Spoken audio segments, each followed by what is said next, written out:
বন্ধুরা, লক্ষ্যভেদী যোদ্ধা চ্যানেলে তোমাদের স্বাগত। আজ আমরা WBSSC group C, WBPSC clerkship, WBPDCL, WBACDCL ও ডাব্লিউবিএসিটিসিএল অফিস এক্সিকিউটিভ ও আদার্স এক্সাম, যেগুলোতে আলাদা করে কম্পিউটার প্রফিসিয়েন্সি টেস্ট বা কম্পিউটারকে অপারেট করতে পারার বেসিক নলেজের টেস্ট নেওয়া হয়, সেখানে কম্পিউটারে তোমাদের কী কী কাজ করতে হয় সেগুলো সম্পর্কে বিস্তারিত আলোচনা করব। আমার আগের ভিডিওগুলোতে আমি ডাব্লিউবিএসএসসি গ্রুপ সি ও ডাব্লিউবিপিএসসি ক্লার্কশিপ বা অন্যান্য এক্সাম যেগুলোতে টাইপিং আছে সেই টাইপিং নিয়ে ডিটেলসে আলোচনা করেছি। টাইপিং কোর্সে প্লেলিস্টের লিঙ্ক ডেসক্রিপশন বক্সে দেওয়া আছে, তোমরা লিঙ্কে ক্লিক করে ক্লাসগুলো করতে পারো। দেখো বন্ধুরা, কম্পিউটার প্রফিসিয়েন্সি টেস্ট বলতে তোমরা কম্পিউটারে অফিস ওয়ার্কের ক্ষেত্রে কতটা দক্ষ সেটা চেক করা হয়। এখানে মাইক্রোসফট অফিসের আন্ডারে এমএস ওয়ার্ড, এমএস এক্সেল ও এমএস পাওয়ার পয়েন্টের কিছু টাস্ক তোমাদের দেওয়া হয় এবং এক্সাম হলে তোমাদের সেই সমস্ত টাস্কগুলোকে নির্দিষ্ট সময়ের মধ্যে পারফর্ম করতে হয়।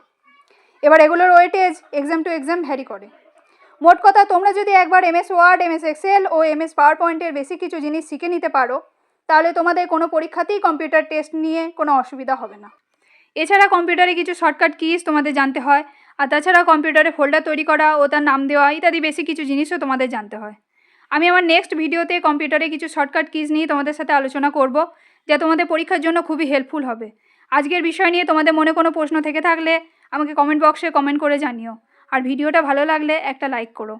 আর এই চ্যানেল থেকে যদি কোনো ইনফরমেশন পাও তাহলে চ্যানেলটিকে সাবস্ক্রাইব করে দিও। তো বন্ধুরা, আজকের মতো এই পর্যন্তই। ভালো থেকো। রাধে রাধে।